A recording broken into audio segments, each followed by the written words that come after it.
Manong, bakit hindi ka patulog? Pabiro ko na chat ka eh. Manong, alas 12 na kasi ng gabi iyon, at alam ko na duty pa siya bukas. Ako kasi walang pasok. Dahil Sunday kinabukasan, si Jonas naman ay bigla din ng offline. Naintindihan ko naman dahil duty siya ng oras na iyon. Hindi ako makatulog ma'am. Ang hirap pala mag-isa. Naiisip ko ang asawa ko. Masakit pa rin ang ginawa niya. Ang hirap pala mag-isa ma'am. Chat pa ni Manong, mahirap talaga mag-isa. Sabi ko naman, ikaw pala ma'am, bakit hindi ka parin tulog? Tanong din ni Manong, tulad mo Manong, hindi rin ako makatulog. Ako lang kasi mag-isa dito. Yung anak ko, doon na naman natulog sa lolo at lola niya. Ganun ba ma'am, gusto mo samahan kita?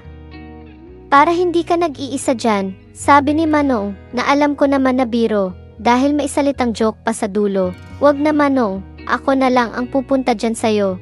Reply ko pa, na may kasamang joke din. Nagkatawanan kami, pareho sa chat. Pero hindi ko alam, bakit ang sarili ko lumabas ng kwarto. Sinilip ko kung tulog na ang dalawang matanda. Nang makumpirma ko na mahimbing na ang tulog ng mag-asawa, dumiretso ako sa gate ng bahay. Suot ko pa rin ang aking pantulog na damit. Naglakad ako, papunta doon kung saan nakatira ang gwardya ng aming opisina.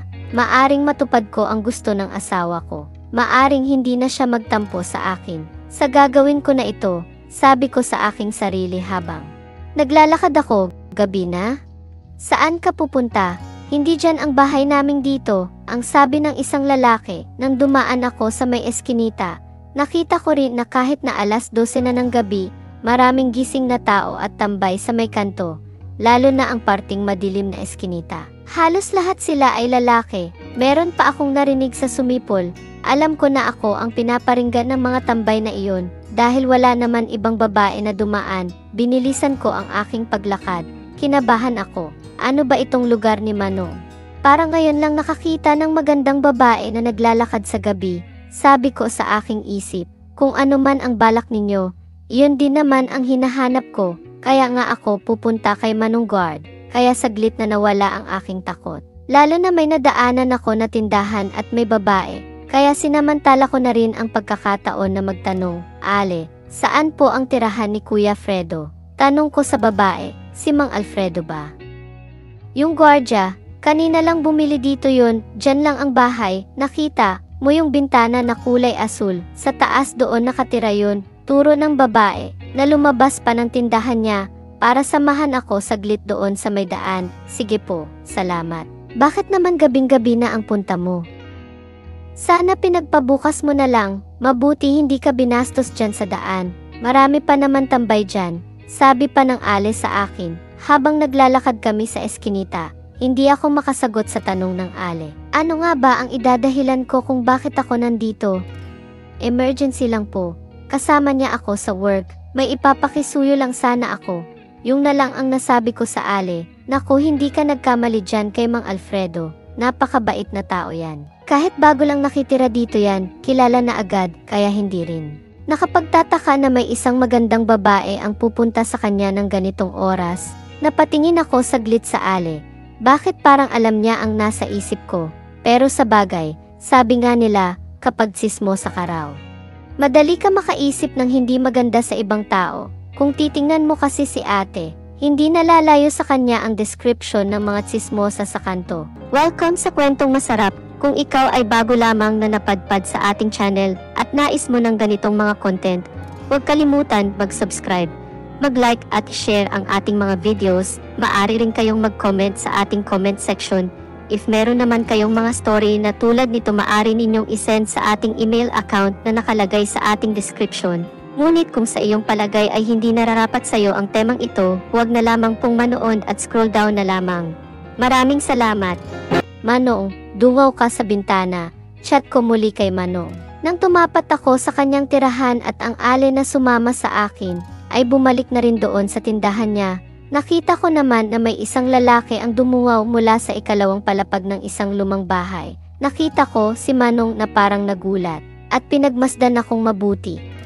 Ma'am, akala ko joke lang, sabi agad nito, nang buksan ang pinto ng kanyang inuupahan, at nakita niya ako na nasa harapan niya. Hindi ba pwede bawiin? Sa tingin mo, nagbibiro pa ako? sabi ko kay Manong Alfredo. Habang parang hindi makapagsalita, hindi siya makapaniwala na ang dating tinitingnan niya na magandang kaopisina ay nasa harapan na ng pintuan ng inuupahan niya. Manong, titingnan mo lang ba ako? Hindi mo ba ako papasukin? Tanong ko kay Manong Guard dahil tulala pa rin ito at hindi makapaniwala na nasa harapan niya ako ng ganitong oras. Ma'am, pasok kayo. Pasensya na po kayo dito sa tirahan ko. Maliit lang, sakto lang sa 2 tao. Sabi ni Manong habang paakyat kami doon sa kwarto na inuupahan niya. Pagpasok ko sa loob, nakita ko ang isang kama sa gilid, tapos sa kabilang kanto, mga damit at gamit sa pagluluto. Parang kasing laki lang din ang kwarto ko doon sa bahay ng biyanan ko. Pagkakaiba lang, maganda ang kwarto ko at may aircon. Saka walang ibang laman kung hindi gamit lang sa pagtulog. Ma'am, upo ka muna, dito na lang po. Sabi ni Manong sabay turo doon sa kama niya, na yun na pala ang kanyang upuan at higaan. Ano pala ang sadya mo, ma'am? Bakit napasugod ka ng ganitong oras? Tanong ni Manong sa akin. Hindi kasi ako makatulog, tulad mo. Sabi mo hindi ka makatulog, pagpapaantok lang ako. Sabi ko kay Manong, pero sa isip ko lang, ano nga ba ang gagawin ng isang babae kapag pumunta sa kwarto mo? Alangan naman maglaro lang kami ng Jack Stone, sabi ko sa aking isip, para kasing tumigil ang mundo ni Manong, parang natorpe ito. Hindi tulad ng kapag nasa office kami, madalas niya akong sabihan na maganda at sexy. Pero ngayon nasa harapan na niya ako, parang umurong ito at hindi man lang sumakmal. Ito nga ma'am, bumili ako ng 2 bote ng beer para antukin ako. Bubuksan ko na sana, kaya lang nabasa ko ang chat mo, gusto mo tig-isa tayo. Alok ni Manong, hindi ako umiinom ng alak simula pa noon, ayoko talaga ng lasa, sabi ko kay Manong. Gatas po o kaya kape. Alok ni Manong, kape na lang Manong. Sabi ko naman, sandali timpla ko po kayo. Sabi ni Manong na agad din na kumuha ng isang sachet na kape at inilagay sa baso. Pasensya na ma'am, kape lang talaga, walang tinapay. Petsa di peligro na kasi, kaya tipid na sa budget. Okay lang Manong, ako nga ang nakaistorbo sa'yo, magpapaantok lang naman ako. Mamaya uwi na rin ako. Sige ma'am, gusto niyo po. Higa muna kayo dyan, pagtiyagaan lang ninyo itong electric pan. Sabi pa ni Manong. Sabay tutok sa akin ang bentilador, medyo nainitin din kasi ako. Lalo kanina naglakad ako, kaya saglit ko na binuksan ang butones ang aking suot na pantulog. Nakita ko na napatingin talaga si Manong sa akin. Sige ma'am, pwede kayo mahiga dyan, babantayan ko kayo, tutal hindi pa ako inaantok. Sabi pa ni Manong. Inilapat ko na kasi ang aking likod sa higaan ni Manong, naramdam ko ang tigas dahil wala itong foam at tanging kumot lang ang nakalagay. Sa totoo naiinis ako, napakabagal naman ni Manong, bakit hindi niya makuha ang ibig ko na sabihin, kaya nga ako nandito. Ayoko naman kasi na direktang sabihin sa kanya ang gusto ko. Nakita ko pa siya na nakadungaw lang sa bintana. Habang hawak ang bote ng beer, talagang ginampanan niya ang pagiging gwardya. Ni hindi man lang ako nilapitan, o kaya hawakan man lang, hindi ba siya nagagandahan sa akin? Hindi kaya may sakit si Manong kaya wala siyang pakiramdam. Baka sa salita lang talaga siya magaling, pero tulad ngayon na meron ng nakahain, ayaw niyang kainin. Sa unang pagkakataon, na-reject ako. Kung sa ama ni Jonas, walang alinlangan at talagang gustong-gusto akong tulungan, maging si Jonas. Kapag nakikita ako na ganito, alam na niya ang kanyang gagawin, pero si Mang Alfredo, hinayaan lang akong mahiga. Hindi ko na malayan ang dahil sa pag-iisip ko. Hindi ko napansin na nakaidlip na ako. Nagising lang ako nang marinig ko ang ingay sa labas, parang marami ng tao, saglit akong dumilat. Napansin ko na medyo maliwanag na, agad akong tumayo. Nakita ko naman si Manong na nakayuko doon sa isang upuan. Tulog siya doon. Pinagmasdan ko ang aking sarili, walang nagbago. Ibig sabihin, hindi umalis si Manong doon sa inuupuan niya. Hanggang sa makatulog na. Manong, salamat, uuwi na ako. Nakaidlip ako kahit paano. Sabi ko kay Manong, habang pababa na ako ng hagdan, sinamahan naman ako ni Manong. Hanggang sa labas, nakita ko nga muli ang alin na sumama sa akin kagabi. Ang swerte naman ni Mang Alfredo, ang babae na ang pumupunta sa kanya. Iba rin pala ang kamandag ang matandang ito. Narinig ko pa na sabi ng mga nadaanan namin na tao. Alam ko na kami ang pinag-uusapan nila, hindi man nila sabihin. Parang alam nila ang nangyari sa loob ng kwarto ni Mang Alfredo. Napapangiti na lang ako. Iba si Manong, hindi siya katulad ng iniisip ninyo. Hindi pala lahat ng lalaki ay ganun ang pag-iisip. Tama nga ang sabi ng Ale, mabait si Manong. Ang aga mo naman gumising, may lakad ka ba? Tanong ni Papa, nang makita ako na galing ng pinto. Akala siguro niya kagigising ko lang, may narinig lang akong ingay sa labas. Akala ko kung ano, kaya tiningnan ko, sabi ko sa ama ni Jonas. Sakto kasi may dumaan na parada ng umaga na iyon sa amin. Disperas kasi ng fiesta iyon, kaya maaga naglalakad ang mga tao. Bumalik muli ako sa aking kwarto. Nahiga ako at nag-iisip, pero napansin ko na maraming chat sa akin. Ma'am, hindi mo man sabihin, pero ramdam ko na may problema ka sa iyong asawa. Siguro namimiss mo na siya. Alam ko ang dahilan ng pagpunta mo dito sa akin kagabi. Pero, parang anak na kita, kung papatulan ko ang gusto mo. Madadagdagan lang ang problema mo, ma'am. Kung ano man ang bumabagabag sa iyo, maari mo sabihin sa akin. Baka matulungan kita. Pero ang dagdagan pa ang pasanin mo. Hindi ko magagawa iyon. Ang asawa ko naghanap ng iba dahil namimiss ako. Hindi siya nakatiis, sakto naman, meron. Lalaking mapagsamantala sa kahinaan ng babae, kaya ayun, sumama ang asawa ko. Parang maulit lang sa iyo ang nangyari sa asawa ko. Masakit po yun ma'am sa parte ng asawa ninyo. Nagpapakahirap siya sa ibang bansa, tapos yung asawang babae, nagpapakasarap lang. Sorry po ma'am, pero hindi ko kaya ang gusto mo. Isang napakahabang chat ni Manong sa akin, tama siya. Tama lahat ng sinabi ni Manong. Ang hindi lang tama ay ang masakit sa aking asawa na maghanap ako ng iba. Siya nga ang natutulak sa akin ng ganun. Salamat Manong, kaya nga sa'yo'y ako pumunta. Dahil alam ko na hindi mo gagagawa iyon. Matino kang tao, kaya hindi ako nagkamali ng paglapit sa'yo. Reply ko na chat kay Manong, na kunwari ay sang-ayon ako sa kanyang mga sinabi. Pero tulad ng sabi niya, tutulungan niya ako kung anumang ang aking problema.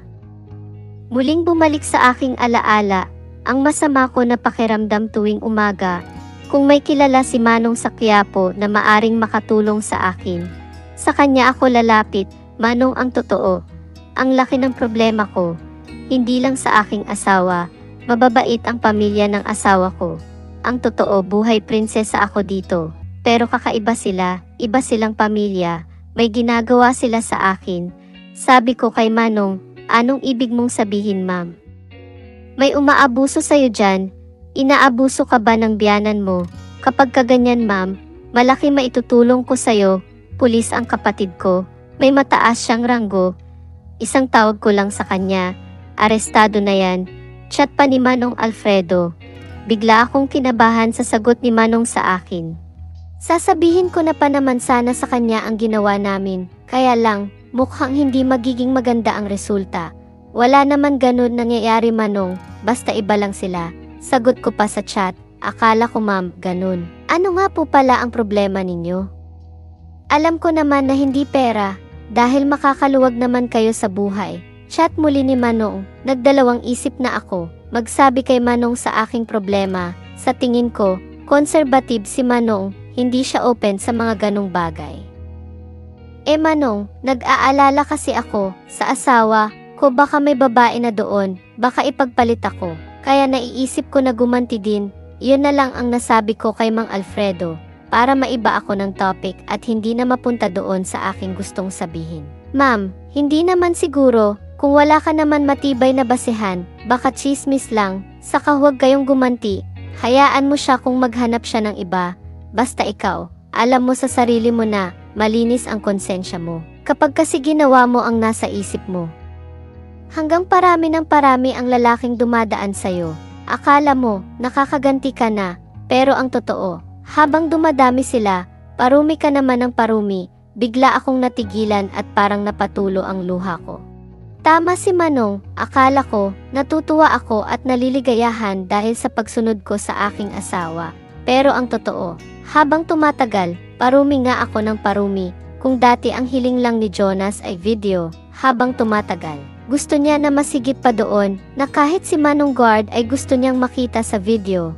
Naalala ko pa ang isang video na napanood ko. Yung kay Jonas at sa mama niya, isa pa lang iyon. Siguro kung tiningnan ko pa ang iba, baka hindi lang si Jonas ang kasama ng mama niya, baka. Meron pang iba. Manong, salamat sa mga payo mo, babawi ako sayo, sa magreregalo ako sayo, saka pwede ba na kuya na lang tawag ko sayo, para ka kasing kuya sa akin. Pag nagpayo, saka huwag mo akong tawagin ma'am. Net na lang o kaya Monet, sabi ko pa sa chat kay Mang Alfredo. Sige po, mula ngayon, Monet na lang, reply pa na Kuya Alfredo. Net, hindi ka ba natulog, may iniisip ka ba? Parang puyat yan mga mata mo, tanong ni mama sa akin ang ina ni Jonas. Nag-chat pala si Jonas sa akin. Hindi na naman pala kayo nag-uusap.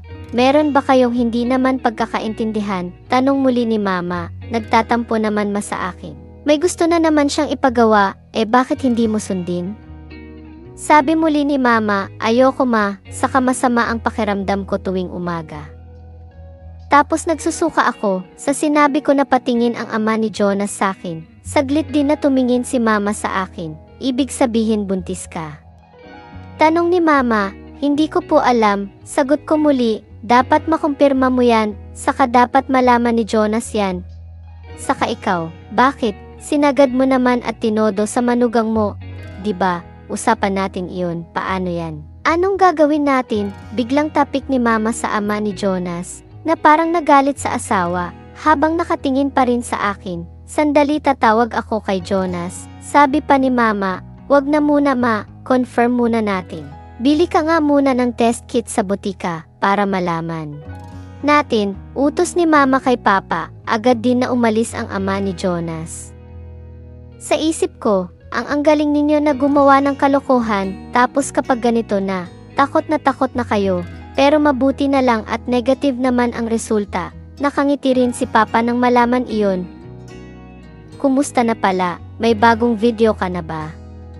Tanong bigla ni Jonas. Nang nag-usap muli kami, tinawagan kasi siya ng kanyang ina, tapos ibinigay sa akin. Walang bago, saka, hindi pwede yung guard sa amin, may sakit pala iyon, saka mahina na, ang sabi ko kay Jonas, sayang naman. Sa iba na lang, sabi pa nito, wag na Jonas, ayoko na, tama na yung isa, saka mahal mo ba talaga ako?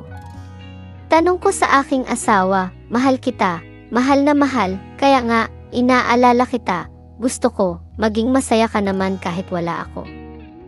Masaya naman ako, kahit wala ka, saka libang din ako sa aking trabaho. Ang gusto ko, ikaw, umuwi ka na dito. Kung totoong mahal mo ako, hindi mo ako ibibigay sa iba. Sabi ko pa kay Jonas, ano ka ba naman Monet, nagawa mo na dati. Huwag mong sabihin na hindi ka nag-enjoy, kitang-kita ko sa mga video na gustong-gusto mo rin. Sabi pa ni Jonas, ginusto ko yun, dahil iyon ang gusto mong makita, dahil iyon ang gusto mo para sa akin. Sigaw ko na sabi kay Jonas. Habang kausap ko sa telepono, totoo, nagalit na ako sa kanya. Hindi ko naman gagawin iyon, kung hindi niya sinabi, nag-aalala ako sa kanya, kaya ko ginawa iyon, pero parang palala ng palala. Dapat na akong mag-isip ng tamang gagawin, hindi naman sa ganun, huwag kang magalit, malumanay na sabi ni Jonas. May request pala si Papa sa akin. Alam mo naman si Mama, may edad na. Sana kahit isang beses sa isang linggo daw. Kung papayag ka. Sabi muli ni Jonas, saka nga pala, bukas magpapadala ako ng pera. Mag-shopping ka. May bonus ako dito na natanggap sa kabago. Ako umalis dyan, may kinuha ako sa sasakyan para sa iyo. Hinuhulugan ko iyon. Sa Lunes puntahan mo doon sa Honda. Kunin mo yung sasakyan na dati natin pinili. Sabi ni Jonas sa akin, para bang bigla akong nagising sa sinabi ni Jonas. Parang nabuhayan ako ng loob, parang nawala bigla ang aking galit. Sigurado ka, makukuha ko na sa Lunes yung kotse. Tanong ko kay Jonas, fully paid ko na yun, sadyang hindi ko sinabi sa'yo, para surprise ko sa anniversary natin, kaya kahit wala ako dyan, alam ko na masaya ka. Doon ko naalala na anniversary pala namin sa Lunes, masyado akong nabusi sa pag-iisip nakaraan. Ano? Masaya ka na ba? Ang gusto ko lang naman ay masaya at maligaya ka. Sabi pa muli ni Jonas, Masayang masaya ako. Salamat mahal, akala ko talaga. Puro request ka lang sa akin. Sabi ko pa sa aking asawa, saka ano ba yung sinabi mo kanina? Yung every week, papayag ako. Yung kay Papa yun, gusto sana niya. Regular na ang ganun, sabi pa ni Jonas, okay lang, kahit araw-araw pa. Sagot ko agad, na nagulat din ako, kung bakit ko nasabi iyon, dahil sa totoo. Natuwa ako sa mga sinabi niya, kinabukasan nga. Hindi na ako pumasok, pumunta agad ako doon sa dealer ng sasakyan. Pinahanap sa akin ni Jonas ang manager na kausap niya. Ma'am, good morning. Kayo pala ang wife ni Sir Jonas. Ako pala si Arvin, ang branch manager dito. Bagay na bagay sa ganda ninyo ang kulay ng sasakyan. Ang swerte naman ni Sir Jonas sa inyo, bukod sa napakaganda na ng asawa, mabait pa raw kayo. Sabi ni Sir Jonas, sabi pa ni Arvin ang branch manager. Napangiti ako sa mga sinabi niya. Hindi ko rin maiwasan na mapatingin sa mukha ng manager. Gwapo, matangkad, ang ganda ng mata. Kaya siguro siya din ang binigyan ng pinakamaraming nabenta sa sasakyan. Siguro ang galing niyang mangbola at mag-alok sa mga gustong bumili. Kahit naman ako, kung sakaling alukin ako ni Arvin, parang makokumbinsi talaga ako. Sanay naman yata kayo magmaneho, ituturo ko na lang ang mga feature ng sasakyan. Sabi pa ni Arvin, marunong naman ako magmaneho, kaya lang, baka manibago ako. Pwede ba samahan mo ako, hanggang makarating lang sa bahay? Don't worry, babayaran ko ang oras na makukonsumo ko sa iyo. Walang po problema ma'am, masaya ako na magbigay sa serbisyo sa inyo. Hahatid kita, kahit saan mo gusto, sabay ngiti nito. Matapos ko makuha ang contact number ni Arvin at makapagpasalamat, umalis na rin ito pagdating sa bahay. Pinapapasok ko sa loob para sana magmeryenda man lang, pero ayaw. Matapos ko mapark ang sasakyan sa garahe, parang nanibago ako. Bakit parang tahimik sa bahay ng biyanan ko kapag kasi ganitong oras, naglalaro ang anak ko at ang lolo niya, tapos patay pa ang ilaw sa loob, ano kayang nangyari? Pag-iisip ko habang papasok sa loob. Happy anniversary, biglang bukas ng ilaw pagpasok ko ng pinto. Nagulat man ako, pero natuwa ako sa effort ng aking biyanan. Nag-abala pa sila sa paggawa ng dekorasyon para batiin lang kami ni Jonas ng anniversary. Meron din mga pagkain, si Jonas naman ay naka-video call ng kanyang ina. Habang bumabati sila, salamat po sa inyo, tara kain tayo. Alok ko na lang sa kanila at agad din akong sumandok ng pagkain, Monet. Ipapakilala ko pala sa iyo itong kapatid ko, tito ni Jonas, ito si Ramon at ito naman si Renato. Pinapunta talaga ni Jonas yan dito. Sabi ng ina ni Jonas, mano po, tito, naku wag na, tatanda tayo niyan, ang sabi pa ng dalawa nang lumapit ako. Alam ko na may mga kapatid ang mama ni Jonas, pero hindi ko pa nakita ang iba. Lalo na si Tito Ramon at Tito Renato, parang kaedad rin ito ng ama ni Jonas. Saan po pala kayo tumutuloy dito? Tanong ko kina Tito. Sabay na umupo ako sa harap nila, galing sila ng probinsya. Ito si Ramon, kakauwi lang din galing ng barko. Dito muna kami tumuloy, mga 2 araw lang naman kami. Dadalaw din kasi kami sa isa pang pinsan namin sa Cavite. Sabi pa ni Tito Renato. Tama pala ang sabi ni Jonas, sa akin nagmana ang pamangkin ko na iyon. Pareho kami ng panlasa, sabi. Naman ni Tito Ramon, gwapo naman kasi si Jonas. Natural, maganda talaga ang asawa. Sabat naman ni Tito Renato. Matapos magkwentuhan kami ng mga tito, kasama ng mama at papa ni Jonas. At tingnan din nila ang bagong sasakyan na bigay ni Jonas sa akin. Nakaramdam ako ng pagod, nagpaalam ako sa kanila, napapasok muna sa kwarto. Tumango naman sina tito, magiinom pa raw sila, kaya magpahinga raw muna ako. Nahiga ako sa aking kama, habang tingnan ko ang manual ng sasakyan ko. Natutuwa talaga ako. Iniisip ko sa susunod na araw, mag-drive talaga ako ng malayo. Nakita ko naman na online si Jonas. Mahal, salamat. Masayang masaya ako sa regalo mo. Mas kumpleto sana ang saya kung nandito ka. Sabi ko kay Jonas. Masaya rin ako para sa'yo, alam ko. Kasi na dream car mo yon, tinutupad ko lang ang mga gusto mo.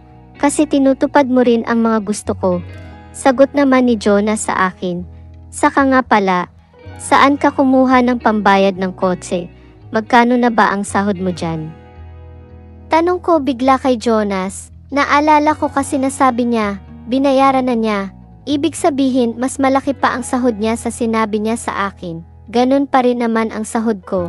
Galing kay Tito Ramon ang perang pinangbayad ko dyan. Malaki ang sahod ni Tito sa barko dahil mataas ang posisyon niya doon. Ang sabi ko manghiram ako sa kanya para mabili ko na ang dream car mo. Hindi na ako pinautang, binigyan na lang ako. Tapos dinagdagan ko na lang ng konti. Kaya na fully paid ko na, sabi ni Jonas. Dapat sinabi mo sa akin. Para sana nakapagpasalamat ako kay Tito kanina, nahiya tuloy ako. Ipinagmalaki ko pa naman sa kanya na galing sa iyo. Huwag kang mag-alala doon, mabait yan si Tito. Mamaya pwede mo naman pasalamatan sina Tito. Sabi pa ni Jonas, sige sandali. Lalabas lang ako, mag-thank you muna ako. Sabi ko kay Jonas, mamaya na, may sasabihin pa ako sa'yo. Ang gusto ko hindi simpleng thank you ang gawin mo kay Tito. Kahating milyon ang ibinigay ni Tito Ramon sa akin. 200,000 naman galing kay Tito. Renato, nakakahiya naman na salamat lang ang sasabihin natin. Sabi pa ni Jonas, anong ibig mong sabihin? Bigla akong natigilan sa sabi ni Jonas, may tanong lang ako sa'yo, gusto ko sagutin mo ng totoo. Muling salita ni Jonas, masaya ka ba talaga na may sasakyan ka na? Tapos may pang shopping ka pa? Masayang masaya ako mahal, alam mo naman na pangarap ko ito noon pa. Sagot ko kay Jonas, ako rin masaya rin ako para sa'yo. Pero mas masaya ako kung susundin mo ang request ko, sabi pa ni Jonas. Na parang alam ko na kung saan papunta ang sinasabi niyang request. 2 araw dyan sina Tito. After 2 days aalis na sila. Gusto ko sana, maging masaya rin ang pagpunta nila dyan. Yung bang tipong hindi nila makakalimutan ang pagbisita nila, alam ko na ikaw. Ang makakagawa ng ganun, ikaw ang alam ko na magbibigay ng memorableng araw sa kanila, lalo na kay Tito Ramon, sabi pa ni Jonas. Hindi ako makasagot kay Jonas, alam ko na ang ibig niyang sabihin. Ang dream car ko pala na matagal ko ng pangarap, ay hindi pala ganun kadali ko makuha, may kapalit pala iyon, mahal mo pa ba ako? Tanong ko kay Jonas, mahal kita, kaya nga lahat ng alam ko na magpapasaya sa iyo. Ibinibigay ko, alam ko na mag-enjoy ka kasama ni na Tito, kaya mahal kita. Ang sagot muli ni Jonas, iniisip ko, 2 araw ang mga tito ni Jonas dito. Ibig sabihin 2 araw akong, hindi ko na natapos ang iniisip ko, dahil biglang may kumatok sa kwarto ko. Net, dyan daw muna ito, naiingay siguro doon sa labas. Nagiinuman kasi sila, sabi ng mama ni Jonas. Sabay pasok naman ang anak ko at yumakap sa akin. Si Jonas naman ay nakita niya na kasama ko ang anak namin. Kaya iniba rin niya ang topic ng usapan namin. Sige na, mamaya na lang, mukhang inaantok ang anak natin, sabi ko kay Jonas. Kaya tumabi ako sa anak ko at humiga kami, saglit naman at agad nakatulog ang bata. Tahimik kasi sa kwarto ko. Hindi dinig ang ingay sa labas, naidlip din ako. Saglit, mga 8:00 ng gabi nagising ako. Dinig ko na maingay na ang kwentuhan sa labas. Parang lasing na ang tito ni Jonas at papa niya. Sumilip ako saglit, mukhang hindi naman lasing sila. Malakas lang talaga ang boses mag-usap at masaya sila sa usapan nila. Net, nag-usap na ba kayo ni Jonas? Biglang sabi ni mama. Ang ina ni Jonas, matapos na. Magkita kami sa kusina, kumuha kasi ako ng tubig. Kanina po, kausap ko. Sagot ko naman, may nabagit sa'yo. Tanong ulit ni mama, wala naman po. Sagot ko agad, na kunwari walang sinabi ni Jonas. Kausap ko si Jonas kanina, sabi niya okay na raw, nag-usap na daw kayo. Sabi pa ni mama, huwag kang mag-aalala, ako na bahala sa anak mo. Doon na ako matutulog sa kwarto ninyo. Palit muna tayo, sabay turo ng kwarto nila, na mas malaki kasya sa kwarto namin ni Jonas, na kahit 4 na tao, kasya sa loob. Mukhang hindi na ako makakaatras sa pamilyang ito, sabi ko sa aking sarili. Ayoko talaga ang nasa isip nila. Pero nang mapadako ang mata ko sa garahe at nakita ko muli ang aking bagong kotse, paano ako hindi papayag, sabi ko sa aking sarili. Nakita ko na inaayos ni mama ang kwarto nila. Nilagyan pa niya ng pabango at nagpalit ng mga sapin. Pero napatingin ako at natigilin, ano kaya yung nakapatong na iyon sa bed? Parang mga mahabang laruan yata. Tapos meron pa pala sa loob ng kwarto nila ng silya na parang gamit sa iba't ibang posisyon. Sa tagal ko kasi na nakatira sa bahay nila. Unang beses ako nakapasok sa kwarto ng mag-asawa. Ang lamig ng loob, parang ang sarap matulog. Sabi ko pa, habang nasa may pintuan ako, "Net, gusto ko may video, para panoorin ko dito." Biglang chat ni Jonas sa akin. Hindi ko pinansin ang chat niya, dahil bigla akong tinawag ni Tito Renato. "Net, okay ba sa'yo yung bagong kotse mo? Ang ganda ng kulay, bagay sa'yo." Sabi naman ni Tito Ramon sa akin, matagal ko na po talaga na gusto iyon, kaya masaya talaga ako. Sagot ko naman habang nakaharap ako sa dalawang tito ni Jonas at ama niya. Dapat celebrate na natin yan, dapat hindi lang ikaw ang masaya, dapat lahat tayo happy. Sagot naman ni Tito Renato, wala kayong magiging problema sa manugang ko na yan. Bukod sa maganda na, mabait at masunurin pa, ang sabat naman ni Papa, ang ama ni Jonas, sabay tawanan nila. Double celebration pala ngayon, para sa anniversary nila at para sa bagong dream car mo. Sabi pa ni Tito Ramon, paano yan? Mag-umpisa na tayo, para makarami tayo, sabi naman ni Tito Renato, sabay tingin sa akin. Natingin din ako bigla kay Tito Renato. Sa kanila kasing lahat, si Tito Renato ang pinakamalaki ang katawan, nagtuturo daw kasi ito ng martial arts. Kaya siguro maganda ang build ng katawan, hindi tulad ng Tito Ramon na mataba na, malaki pa ang tiyan. Habang tinitingnan ko sila, naalala ko si Kuya Alfredo, ang mga sinabi niya sa akin, habang dumadami sila, akala mo masaya ka. Pero hindi mo na napapansin na parumi ka ng pala ng parumi. Ang mga salitang payo sa akin ni Manong Guard. Pero paano? Ano ang gagawin ko sa ngayon? Lalo bigla akong hinawakan ni Tito Ramon sa braso, sabay tingin sa akin.